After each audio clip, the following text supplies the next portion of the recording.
فرق اس بات سے نہیں پڑتا کہ آپ کتنی زور سے گرتے ہیں، بلکہ فرق اس بات سے پڑتا ہے کہ آپ کتنی زور سے اٹھ کھڑے ہوتے ہیں۔ ہمیشہ اس بات کا خیال رکھو کہ آپ کون ہو۔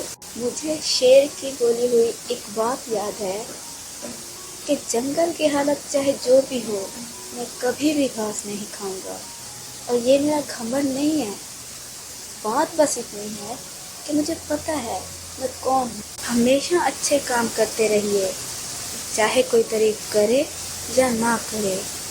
آدھی سے زیادہ دنیا سوئی رہتی ہے اور سورج پھر بھی اگتا ہے۔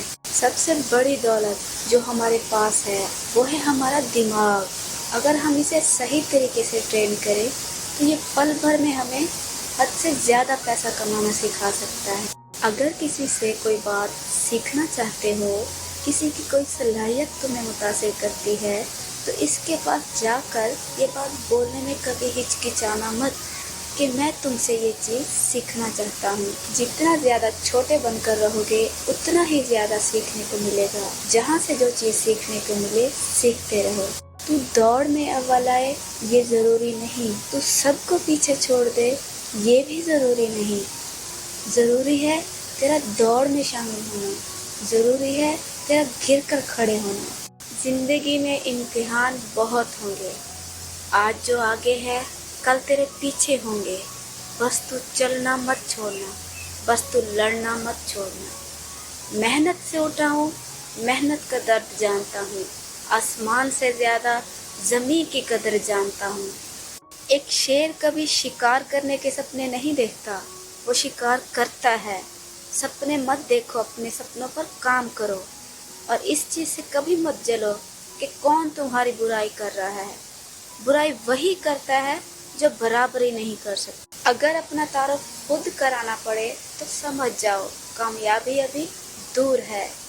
اپنے آپ کو ایسا بناؤ کہ لوگ خود کہیں ارے یہ تو وہ ہے۔ دیر لگے گی مگر صحیح ہوگا، ہمیں جو چاہیے وہی ہوگا۔ اگر لوگ آپ کے سپنوں پر ہنس نہیں رہے تو سمجھ جاؤ تمہارے سپنے کچھ زیادہ بڑے نہیں ہیں۔ آپ کسی کے لیے سیڑھی بن سکتے ہیں لیکن منزل کبھی نہیں بن سکتے۔ پیار اور پرندے کو کھلا چھوڑ دینا چاہیے۔ اگر لوٹ کے آیا تو آپ کا ہے، اور اگر نہیں آیا تو آپ کا تھا ہی نہیں۔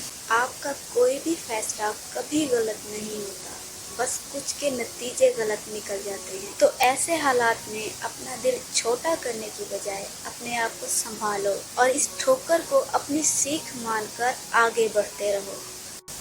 جب آپ سوچتے ہیں آخرکار سب کچھ ٹھیک ہو گیا ہے، تب زندگی آپ کو جھٹکا دے کر ایک بار پھر سے الجھا دیتی ہے، اور یہی زندگی کا سچ ہے۔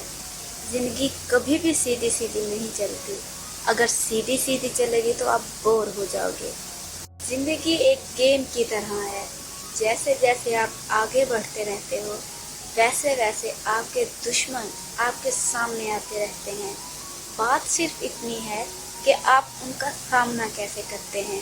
ریس جیتنے والے گھوڑے کو یہ پتہ بھی نہیں ہوتا کہ جیت حقیقت میں ہے کیا، وہ تو اپنے مالک کی طرف سے دی گئی تکلیف کی وجہ سے دوڑتا ہے۔ تو جیون میں جب بھی آپ کو تکلیف ہو اور کوئی راستہ نہ دکھائی دے تو سمجھ جانا اوپر والا مالک آپ کو جتانا چاہتا ہے۔ ڈاکٹر اور استاد کے سامنے کبھی بھی جھوٹ مت بولنا، کیونکہ یہ جھوٹ بہت ہی مہنگا پڑ سکتا ہے۔ استاد کے سامنے جھوٹ بولنے سے گناہ کا ازالہ کبھی نہیں ہوتا، اور ڈاکٹر کے سامنے جھوٹ بولنے سے مرض کا علاج کبھی نہیں ہوتا۔ نہ تو اتنے کڑوے بنو کہ کوئی تھوک دے، اور نہ ہی اتنے میٹھے بنو کہ کوئی نگل جائے۔ جو کل تھا اسے ایک بار بھول کر تو دیکھو، اور جو آج ہے اسے ایک بار جی کر تو دیکھو۔ آنے والا پل خود بخود سنورتا چلا جائے گا۔ زندگی ہمیشہ ایک نیا موقع دیتی ہے، آسان الفاظ میں اسے آج کہتے ہیں۔